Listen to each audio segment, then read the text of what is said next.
안녕하세요. 청년 취업 아카데미를 주제로 세 번째 방송을 시작하겠습니다. 다소 업데이트가 늦은 점 이해해 주시기 바랍니다. 앞으로는 특별한 변수가 없는 한 일주일에 한 번은 추가 동영상을 업로드할 예정입니다. 자, 그러면 오늘은 예고해 드린 것처럼 과연 국제물류 시장에는 어떤 업종이 있는지 궁금하실 거예요. 여러분들이 국제물류 업종, 시장, 그래, 좋대. 그러면 나도 취업을 해봐야지 라고 결심을 하긴 하셨습니다만, 문제는 내가 어떤 업종을 가야 되는지 정확한 기본 지식을 알고 있지 못해요. 물류 업종이라는 것이 크게 보면 하나의 단일 업종일 수 있겠습니다만, 그 안에는 많은 부분의 업종들이 사실은 존재해요. 일단 제가 강의에서 주로 사용하는 내용이긴 합니다만, 국제물류 시장의 참여 주체에 대해서 알아봐야 됩니다. 편의상 저는 그것을 국제물류 3대 주체라고 하는데요. 그림에서 보시는 것처럼, 즉 화물 운송을 필요로 하는 하주 기업이 있겠죠. 예. 그리고 이들의 물건을 핸들링하거나 각종 도큐멘테이션을 처리해주는 프레이트 포워더가 있습니다.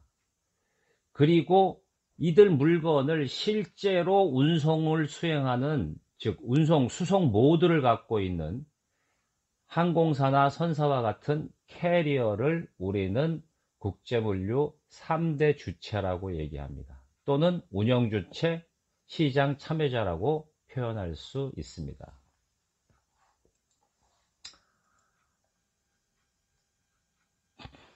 그러면 이들 3대 물류 관련 운영자 중에서 제일 먼저 우리는 아주 손쉽게 무역과 연관된 수출입 기업 취업에 대해서 알아보도록 하겠습니다. 어떤 분들은 이런 질문을 하실 수 있을 거예요. 어? 야, 국제 물류를 한다는데 갑자기 왜 무역회사 수출입 기업을 얘기하는 거지? 그거는 그냥 공채라든가 뭐 사람이라든가 이런데 구직 사이트 보면 다 나와 있는 거 아닐까? 그리고 물류업체인데 갑자기 왜 무역이지? 라고 궁금해 하실 분이 계실 수도 있을 겁니다.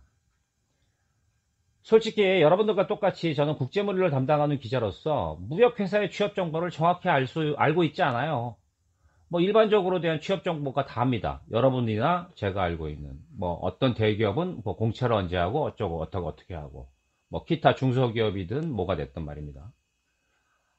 우리가 알고 있는 많은 기업들은 사실상 공채 또는 각종 뭐 취업이나 구인 사이트 뭐 취업 뭐죠 박물협회 박람회 뭐 이런 것들을 통해서 지원하셔서 취업을 하시면 됩니다.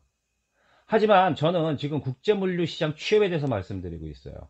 해서 우리 국제물류 시장의 시각에서 수출입 기업, 즉 무역하시는 회사들로 취업이 가능한 상황이 있다는 점을 설명드리고자 하는 겁니다. 먼저 우리나라 수출입 기업들은 사실 국제물류 및 운송에 대해서 주목하고 있습니다. 과거와 달리 각 기업들은 물류 비용을 어떻게 효율적으로 집행하는 것이 아주 중요해졌어요. 동시에 자신들이 운영하고 있는 글로벌 공급망을 어떻게 운영해야 하는지도 늘 고민하고 있는 거죠.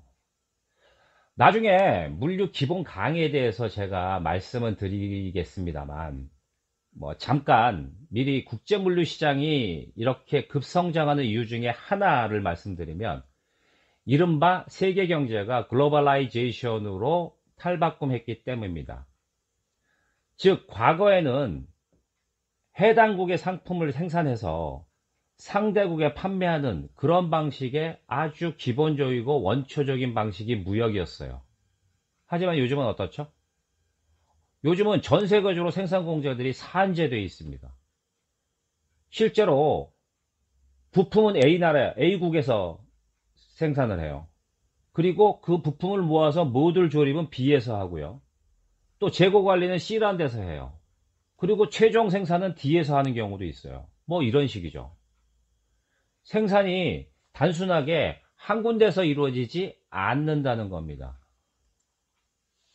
뭐 우리가 흔히 말하는 뭐 글로벌 서플라이 체인 뭐 이런 얘기를 하는 거죠. 즉 글로벌 공급망이 구축되어서 생산과 소비가 이루어진다는 것이죠. 물론 당연히 지금 수출입 하죠. 즉 우리한테 쉬퍼들은 물류 서비스를 외부 제3자한테 의뢰해요.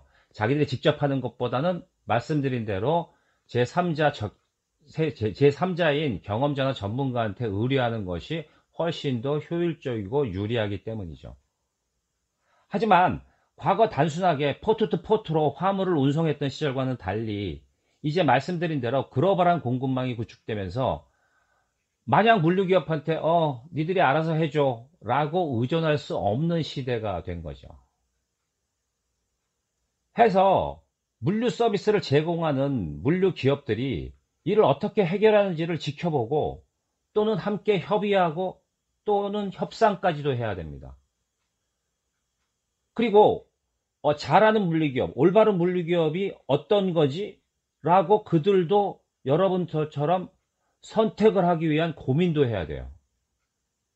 즉 하주 기업도 이제 물류에 대해서 알아야 하는 시기가 왔다는 거죠. 직접 물류를 진행하지 않더라도 말입니다. 그러면 수출입 기업들도 뭐가 필요하다? 물류를 직접 수행하진 않더라도 이를 관리하는 조직이나 팀이 필요한 타이밍이 된 거죠.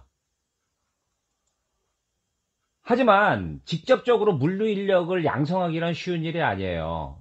내가 직접 우리가 생산하는 그 제품이나 상품을 직접 물류 서비스를 하겠다라고 작정하고 나서지 않는 한, 설사 그렇다고 하더라도 대기업이나 그룹 사이 같은 경우는 조금 예외일 수 있겠습니다만, 그러나 많은 수출입 기업들은 이른바 기존 물류 시장이나 또는 항공사나 선사 또는 프레이트 포워더 출신의 경력자들이 자기들과 같이 이 일을 해주기를 원합니다.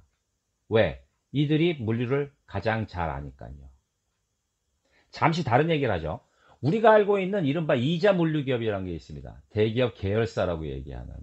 이 같은 대기업군이 물류 조직을 자회사로 확대한 개념이라고 볼 수 있는데, 이 부분은 나중에 추가로 설명을 드릴게요.